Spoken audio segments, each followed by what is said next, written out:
Hello students. तो हम लोग अभी कर रहे हैं जो सीरीज स्टार्ट किए हुए हैं क्वेश्चन बैंक का, उसमें हम लोग अभी चैप्टर वाइज अपने इंपॉर्टेंट क्वेश्चन को हमारे जो आने वाले एग्जाम में है उसको डिस्कस कर रहे हैं।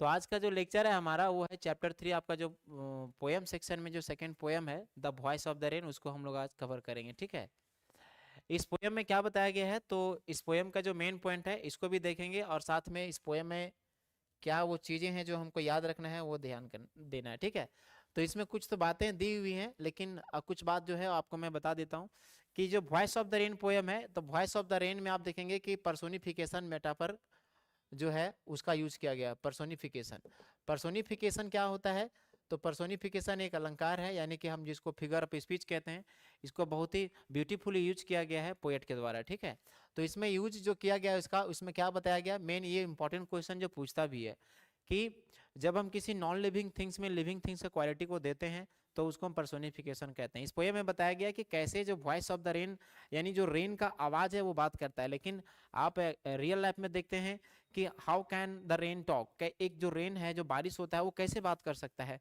ठीक है, लेकिन इस पोएम में उसको बात करने का कैपेसिटी को प्रोवाइड किया गया। इसका मतलब है कि जब पोएट चाहता है कि कुछ लॉजिकल बात हमारे बीच रखे, मतलब नॉलेज वाला बात रखे, तो वो क्या करता है कि इस पोएम में क्या क्या किया गया है कि रेन को ऐसा क्वालिटी दे दिया गया कि वो पोएट के साथ टॉक कर सके।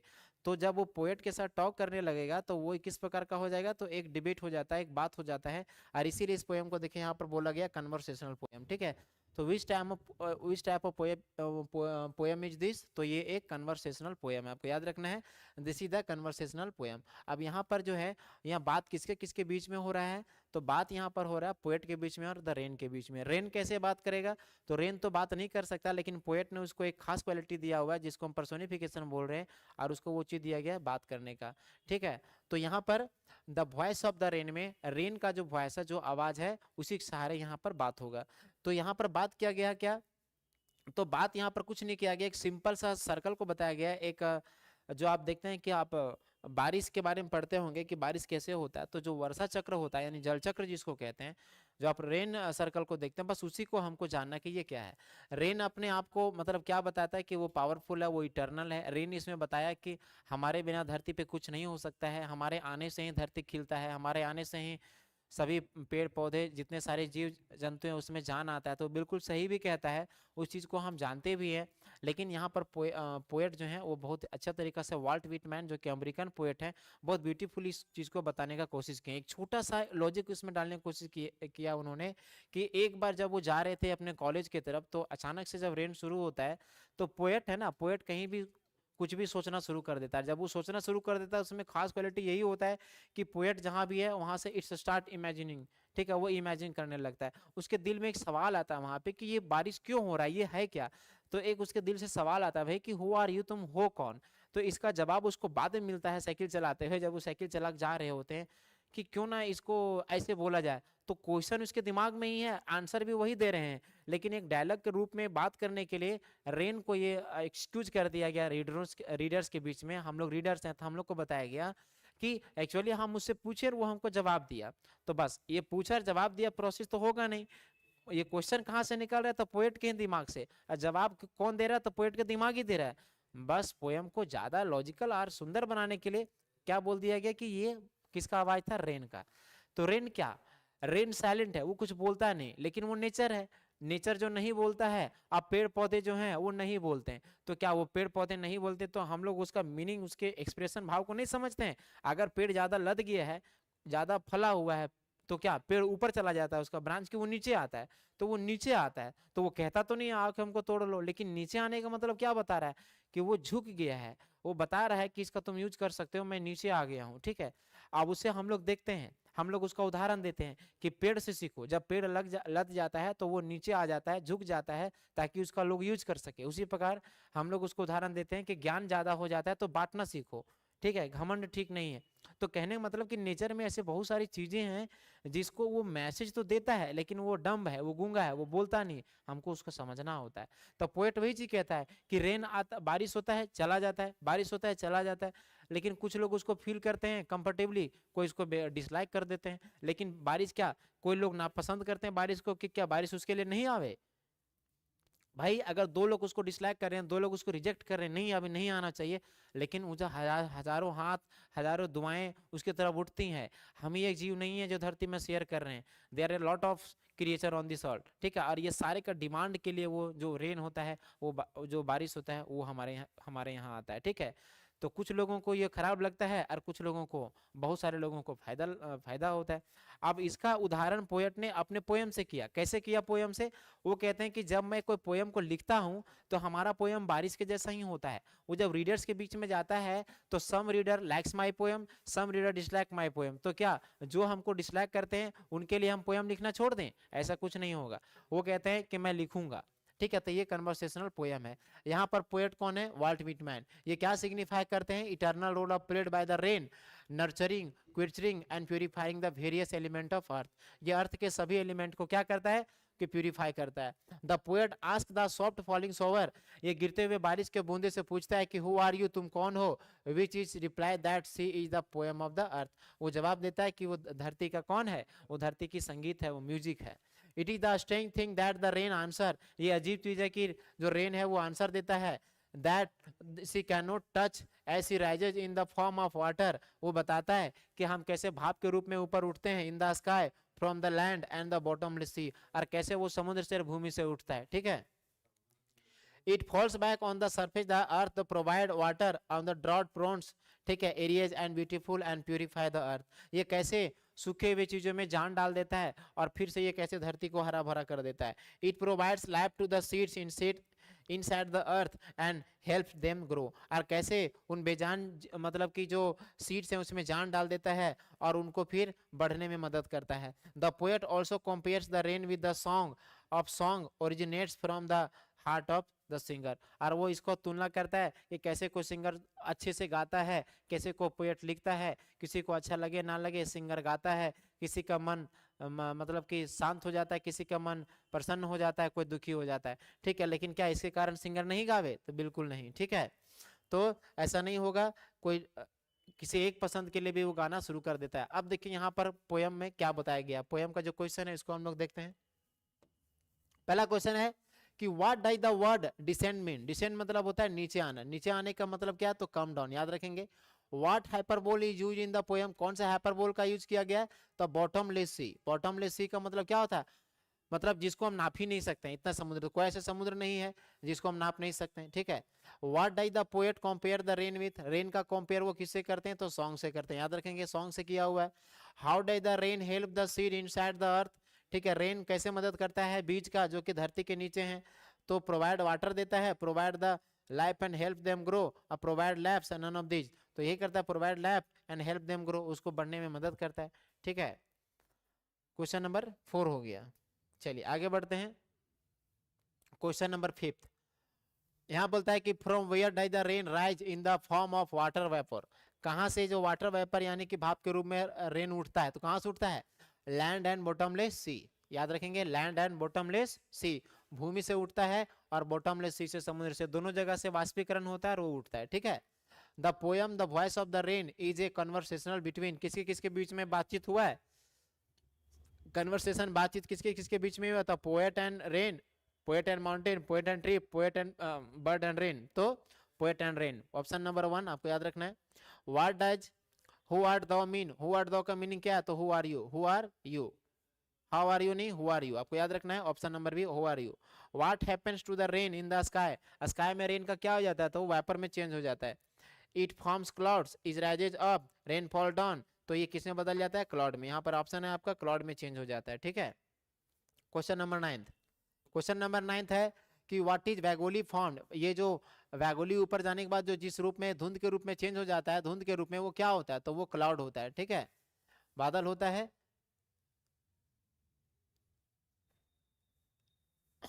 उसके बाद who rises eternal out of the land, कौन जो है शाश्वत रूप से, इटर्नल का मतलब होता है शाश्वत, मतलब कि कंटिन्यूटी जिसमें रहता है, कंटिन्यूअसली कौन उठते रहता है? अमर कौन है? तो इस पोयम में अमर किसको बोला गया है? तो रेन है। किसको बोला गया? रेन को, ठीक है। यही है जो अमर अपने आप को पोयम में क्या कही है कि मैं अमर हूं, ठीक है। नेक्स्ट आपका है कि why does the rain descend to the earth, मतलब कि रेन क्यों डिसेंड करता है, क्यों आता है धरती पे, क्यों? टू फिल द रिवर, नदियों को भरने के लिए, to wash the drought and provide water, सूखों को में जान डालने के लिए और वाटर मुहैया कराने के लिए, टू प्यूरिफाई द अर्थ, मतलब धरती को सुंदर और शुद्ध करने के लिए, कि सभी होगा इसमें, ऑल ऑफ दीज। तो आपका ऑप्शन नंबर डी होगा, इसमें सभी ऑप्शन सही है, ठीक है, क्योंकि इस सब चीज का जिक्र है पोयम में। व्हाट इज इम्पाल्पेबल, तो इम्पाल्पेबल का मतलब क्या होता है, तो मैंने हम इम्पाल्पेबल का दो मीनिंग बताया था। एक कि जिसको हम ना देख सकते हैं, जिसको हम ना छू सकते हैं, the thing that we can not touch, the thing that we can not see is called impalpable. तो इसमें देखिए, जिसको हम ना देख सकते हैं ना छू सकते हैं उसको इम्पाल्पेबल कहते हैं। तो क्या होगा ये कैसा है, बिकॉज इट इज अनटचेबल, है ना, बिकॉज इट इज इंटेंजिबल या इट इज इनविजिबल। तो यहाँ पर आपका यहाँ पर है, मैंने आपको दोनों चीज बताया कि जिसको हम ना विजिबल कर सकते हैं ना छू सकते हैं, और यहाँ पर इंटेंजिबल भी है, तो यहाँ पर ऑप्शन आपका डी हो जाएगा, ठीक है। चलिए, तो ये आपका देखिए कुछ और ऑब्जेक्टिव्स हैं, उसके बाद कुछ शॉर्ट टाइप क्वेश्चन है। तो ये भी जितना मैंने बताया वो आपको याद ही होगा। अब उसमें सारे क्वेश्चन ठीक ही हैं, एक ही बार में तो आपको याद हो जाएगा ये सब सारा चीज। Who descends in the poem, कौन गिरता है पोयम में, तो ये सब 4 क्वेश्चन हो गया। तो कौन इसमें डिसेंड कर रहा है, रेन, ठीक है, याद रखना आपको। Which is the birth place of the song, song का बर्थ प्लेस क्या है। देखिए, आप जैसे बोलोगे कि यहाँ पर रेन का बर्थ प्लेस क्या है, तो मैंने तो बताया कि कहाँ से वो ओरिजिनेट होता है, कहाँ से वो उठता है, तो वो लैंड से उठता है, यानी जल भाग से, थल भाग से, और सी से, समुद्र से, दोनों से। लेकिन सॉन्ग का कहाँ से है, तो पोएट के हार्ट से। मतलब कि मतलब ये पूछ रहा है दूसरा, आप सिंपल भाषा में समझ सकते हैं कि जो बर्थ प्लेस है, मतलब कि जन्म स्थान है गाने का, वो कहाँ से होता है। तो भाई गाना कहाँ से आता है, ठीक है, गाना आपका जब दिल खुश होता है तो आप गाने लगते हैं, ठीक है। तो वही चीज बोला जा रहा है, पोएट का जब दिमाग और दिल ठीक होता है तो उसके दिल से जो गाना निकल के आता है, तो उसी को यहाँ बोला गया बर्थ प्लेस, ठीक है। तब पोएट का जो हार्ट है वो उसका बर्थ प्लेस है, किसका, सॉन्ग का। अगर आपको रेन का पूछेगा तो कहाँ से है, तो जल और थल दोनों भाग से, ठीक है, तो लैंड एंड सी। नेक्स्ट है कि what does reck and unreck mean, इसका मीनिंग क्या है। तो रेक्ट और अनरेक्ट यहाँ पर जो मीनिंग लिया गया है, तो इसका है कि फुलफिल और नॉट फुलफिल, पूरा नहीं करना, to clean and not clean, clean करें या नहीं और नहीं, साफ सुथरा और नहीं, ah care for the, care और नॉट। तो मैंने बताया था, रेक्ट मतलब होता है केयर करना, ठीक है, और अनरेक्ट मतलब नॉट केयर, ठीक है। तो आपको यहाँ पर दे दिया गया है केयर और नॉट केयर फॉर, ठीक है। बस ये आपको याद रखना, क्वेश्चन नंबर 15 का सी होगा, ठीक है। तो ये आप देखिए, बाकी कुछ है वेरी शॉर्ट टाइप क्वेश्चन, यहीं तक आपको जानना है, क्योंकि यहीं तक क्वेश्चन ही आता है, ठीक है। और आएगा भी तो आपको 2-4 लाइन तो आपको याद रखना है, और ये भी इतना इंपॉर्टेंट नहीं, जो बताया गया बस उसी से क्वेश्चन यहाँ पर डाल दिया गया, ठीक है। देखते हैं इसमें से 1-2 इंपॉर्टेंट होगा, मैं आपको बता दूंगा। हु इज द पोएट, तो देखिए वाल्ट विटमैन है। How does the shower fall, कैसे गिरता है, तो बहुत सॉफ्टली गिरता है, ठीक है। What does the voice of the rain reply, वो क्या रिप्लाई करता है, कि मैं धरती का क्या हूँ, पोयम हूँ, I am the poem of the earth, ठीक है। फिर है कि where did the rain rise from, जो रेन है वो कहाँ से उठता है, तो रेन का उठने का स्थान अभी तो मैंने तुरंत आपको बताया, ठीक है, कि सॉन्ग कहाँ से ओरिजिनेट होता है, सॉन्ग कहाँ से बनता है, तो पोएट्स हार्ट से। अब उसी प्रकार से रेन कहाँ से आता है, तो land and bottomless sea, land मतलब मैं आपको बताया था अभी पीछे कि लैंड से और बॉटमलेस सी से। क्यों, क्योंकि दोनों जगह से वेपोरेशन होता है, वाष्पीकरण होता है ना। धरती जब गर्म होता है वहां से भी वेपर उठता है, और जब समुद्र भी गर्म होता है तो वहां से भी वेपोरेशन होता है। तो इस प्रकार से दोनों जगह से इसका स्थान बर्थ प्लेस लिया गया, ठीक है। फिर बोला गया कि हु सेड, किसने कहा था, give life to me, give life to my own origin, कि मैं अपने ही ओरिजिन को, जहां से मैं उठता हूँ, जहां से मेरा जन्म स्थान है, मैं उसी में जान डालता हूँ। तो ये कौन कहता है, तो रेन कहता है। क्यों कहता है, वो कहता है कि जब मैं किसी तालाब, जैसे कोई तालाब है, पौंड है, नदी है, ठीक है, जहां जहां मतलब स्रोत है, मतलब जहां जहां सोर्स है पानी का, वहां से क्या होता है, गर्मी के दिन में सब भाप बन के उड़ जाता है और खत्म हो जाता है। लेकिन जब फिर से बारिश होता है तो वही नदी, वही तालाब, ठीक है, वंस अगेन दे फील्ड, वो क्या हो जाते हैं, भर जाते हैं। तो वही कहता है कि जहां से मैं उठता हूँ फिर उसमें जान डाल देता हूँ, मैं अपने ही स्रोतों को जिंदा कर देता हूँ। यानी कि जब मैं नदी से उठता हूँ तो नदी सूख जाता है, मैं तालाब से आता हूँ तो वो भी ड्राई हो जाता है, जहां जहां कुआं से और भी कहीं जो सोर्सेस है समुद्र से, तो मैं जहां जहां से उठता हूँ मैं फिर से वहां पर पानी के रूप में जाता हूँ, फिर भर देता हूँ। तो ये एक मतलब कि रेन सर्कल को बताया गया, ठीक है। तो वही कहता है कि give life to my own origin, तो माई मेरे खुद के स्रोत को मैं भर देता हूँ, मैं जान डाल देता हूँ। तो ये कौन कहता है पोयम में, रेन कहता है, ठीक है। विदाउट हुम सीड कैनोट जर्मिनेट, कहता है किसके बिना जो सीड है वो जर्मिनेट मतलब मतलब जन्म नहीं ले सकते हैं, है ना, उसका बीज बाहर नहीं आ सकता, किसके बिना? तो सिंपल आपका आंसर रेन के बिना। किसान का काम है मतलब कि बुआई कर देना, मतलब वो अगर हल चला लेता है फिर बीज डाल देता है, फिर किसान का ध्यान किधर रहता है? उधर आसमान की तरफ, कि कहीं भगवान और इंद्र देवता होंगे, वो बरस पड़ेंगे, तब जा करके मेरा जो नीचे पड़ा हुआ जमीन में, ठीक है, बीज है, वो क्या होगा? बड़ा बन जाएगा, और फिर वो पेड़ बनेगा, पौधा बनेगा, हमको फल और फ्रूट्स मिलेगा। तो किसके बिना वो बीज जो है वो जर्मिनेट नहीं होगा? तो रेन के बिना, ठीक है। फिर है कि the rain descend to clean the dust layer of the globe. कहता है कि जो रेन आता है तो वो किसको डिसेंड करता है? नीचे आता है तो किसको धोता है? तो जितने डस्ट लेयर हैं, जितने जितना धूल गर्दा बिल्डिंग में, पेड़ों में पड़े हुए होते हैं, बड़े बड़े मीनारों में, ठीक है, बड़े बड़े हिस्टोरिकल प्लेसेस में, वो सबको धो कर शुद्ध कर देता है, सुंदर कर देता है, ठीक है। अब इतना सारा लोग है तो इतना सारा बिल्डिंग्स बने हुए, छत बने हुए, आप देखे होंगे कि जितना आप रोड में जाते हैं तो आजकल जितना सारा कार्बन मोनोऑक्साइड, इस प्रकार से जो कार्बन डाइऑक्साइड, इस प्रकार आप सारे डस्ट जो देखते हैं, सीएफसी गैसेस देखते हैं, तो कितना सारा क्या हो जाता है, कितना सारा पेड़ है जो हाईवे रोड के बगल में होता है, उसमें उसके पत्तों के ऊपर ब्लैक लेयर जम जाता है वो धुआं के कारण, ठीक है। तो आप देखेंगे कि जब बारिश स्टार्ट हो जाता है तो वो इतना तेज बारिश होता है कि सारे पत्ते फिर से फ्रेश हो जाते हैं, ठीक है। आपको एक नया दुनिया लगने लगता है वही रोड, क्योंकि वो फिर से बारिश आने के बाद उसको शुद्ध और सुंदर कर देता है। वही यहाँ पर बोला जा रहा है कि वो डस्ट लेयर को कंप्लीट कर हो देता है, ठीक है, सुंदर करता है। What does the word latent mean? Latent का मैंने बताया था, लैटेंट मतलब होता है छिपा हुआ। तो छिपा हुआ किसको बोला गया? सीड को। तो यहाँ पर लैटेंट मतलब हिडन होता है, यानी छिपा हुआ होता है, ठीक है। Where did the poet Walt Whitman belong? कहाँ से? देखिए, तो मैंने आपको बताया था कि अमेरिकन पोएट है, तो सिंपल यहाँ पर बोल दिया अमेरिकन पोएट है। Where did the rain go upward? कहाँ जाता है वो? तो ऊपर आसमान। हिवेन यहाँ पर किसको बोला है? हिवेन मतलब स्वर्ग होता है, तो ऊपर स्वर्ग को गया क्या? घूम के आया है?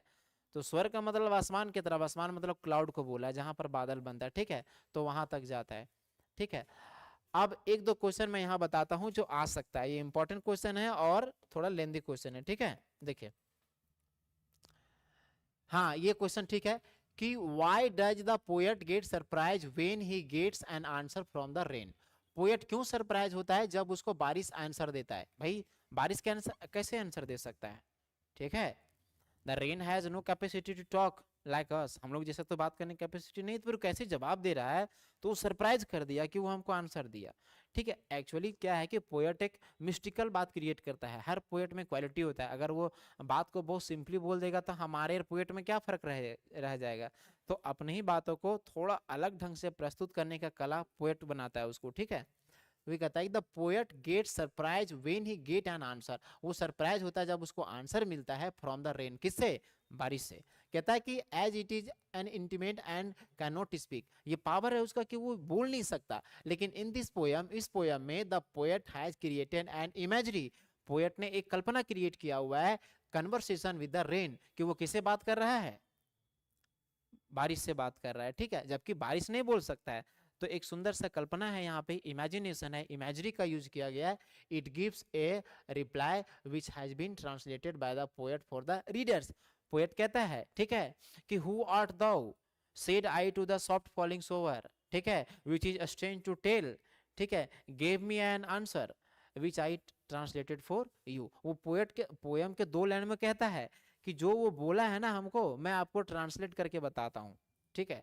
भाई, वो अमेरिकन या हो सकता है कि रेन अगर बोल रहा है तो कोई भी लैंग्वेज में जवाब दे सकता है। तो कौन कौन सा लैंग्वेज में जवाब दिया वो मैं आपको ट्रांसलेट करके इंग्लिश में लिख दे रहा हूँ। वो एक बीच में हमने बताया ना कि वो इमेजरी के थ्रू एक मिस्टिकल बात क्रिएट करता है, सुंदर सा बात विचार कर रहा है कि शायद वो कोई और लैंग्वेज में जवाब दिया होगा। पोएट सिंपल हमको किस में जवाब दे रहा है? इंग्लिश में जवाब लिख के दे रहा है, जो हम समझ सकते हैं, ठीक है। वही यहाँ पर बोलता है। फिर आपका देखिए दूसरा क्वेश्चन है कि ये भी क्वेश्चन ठीक है कि how does the rain justify? Rain कैसे जस्टिफाई करता है, कैसे अपने आप को वो बता रहा है, ठीक है, न्यायप्रिय कैसे बता रहा है, किस चीज को लेके? इट्स क्लेम, कि वो दावा करता है कि आई एम द पोएम ऑफ अर्थ, कि मैं धरती का संगीत हूँ। वो कैसे करता है? रेन क्यों बोल रहा है कि मैं धरती का संगीत हूँ? तो सिंपल मैंने आपको बताया था, जैसे आप कोई गाना गाते हैं, तो आप जब गाना गाते हैं इसका मतलब you are very happy by heart, आप दिल से काफी खुश हैं, तो आपका जो खुशी है वो गाने के थ्रू बाहर आ रहा है, ठीक है। उसी प्रकार क्या होता है कि आप जब खुश होते हैं तो गाना गाते हैं, फिर आपको ये दुनिया सब चीज अच्छा लगने लगता है।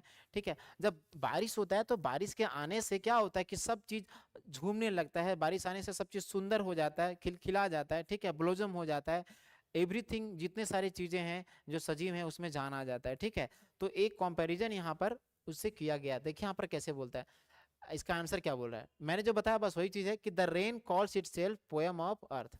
ये अपने आप को किसका पोएम कहा है, अर्थ का। ठीक है, बिकॉज क्यों कहा है, as a poem brings joy, जैसे कि एक पोएम होता है वो क्या लाता है, खुशी लाता है और हैप्पीनेस लाता है, and life to its reader, किसको देता है खुशी, रीडर्स को।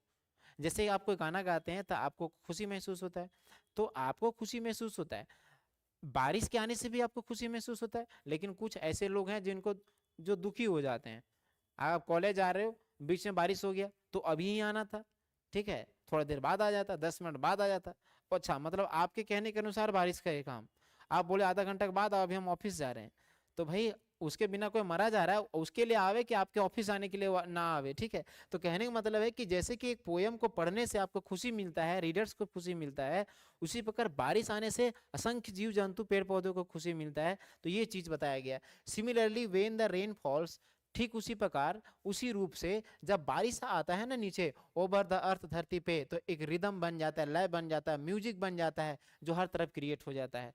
क्यों म्यूजिक हो जाता है, एक हर तरफ हरियाली और खुशी वाला नज़ारा देखने को मिलता है। इट मेक्स क्रॉप्स ग्रो, इससे क्या होते हैं कि जो फसलें होती हैं वो बढ़ने लगती हैं। Give life to the mankind, और मानव में एक नया जान आ जाता है। दैट्स वाई, इसीलिए the rain called itself the poem of earth, शायद इसीलिए, और इसीलिए पोएम, ये जो रेन है अपने आप को क्या बोलता है कि हम धरती का पोएम है। पोएम का मतलब सॉन्ग, यहाँ पर मैंने बताया था कि पोएम का मतलब क्या होता है, सॉन्ग। ठीक है, अब देखें एक और क्वेश्चन इसमें देखते हैं।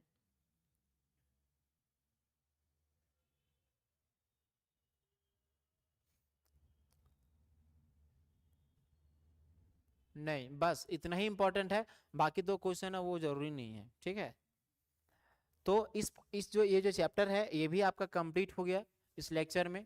ठीक है, और आगे के लेक्चर के लिए आपको नेक्स्ट क्लास में हम डिस्कस करेंगे एक नया मतलब कि आई थिंक पोएम सेक्शन ही आपका नेक्स्ट होगा, क्योंकि आपको 4 या 5 पोएम इसमें देखना है। तो सबसे पहले हम लोग पोएम सेक्शन को ही कंप्लीट कर लेंगे, अभी तक 2 हो चुका है। ठीक है, फिर आपका नेक्स्ट क्लास में, नेक्स्ट लेक्चर में आपका एक और पोएम को कंप्लीट करेंगे। ठीक है, तो आप ध्यान से वीडियो को देखते जाएंगे ताकि आपका जो भी डाउट्स होगा, जो पीछे आप नहीं कर पाए होंगे, जो नए भी होंगे, वो आराम से इसको देख लेंगे एक बार। तो आई थिंक ये बड़ा हेल्पफुल होगा आपके लिए एग्जामिनेशन भी पॉइंट से। ठीक है।